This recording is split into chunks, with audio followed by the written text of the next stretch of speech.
Hello. I would like to speak about Helen Michalisko, who is my godmother and my hero. I want to speak about her accomplishments and the lives that she touched.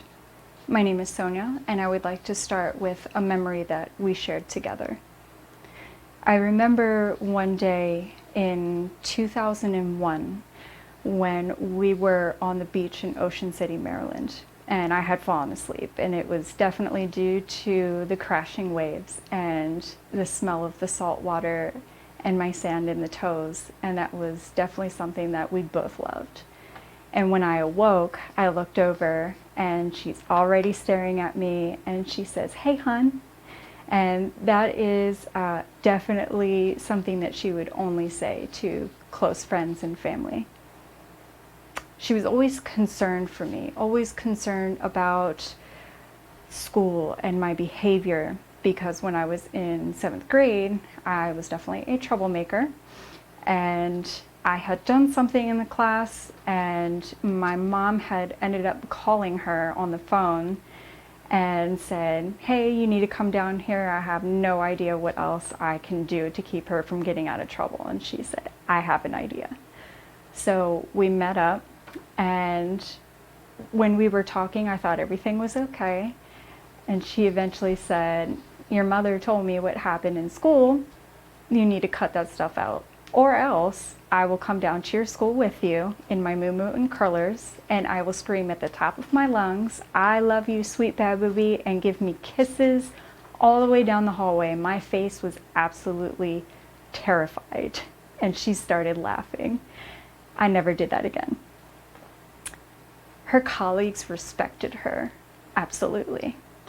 She was the first social worker at Johns Hopkins Hospital in Baltimore, Maryland, that helped the first heart transplant patient and the first liver transplant patient and their families. She was the head social worker of her department as well, and she also trained other social workers to be in her department. She spent about 30 years at Hopkins as a social worker, and her first thing that she had ever taught me was to be kind and to be wise. I wasn't exactly sure what she meant by that until she got married, and that was the happiest I have ever seen her in my life.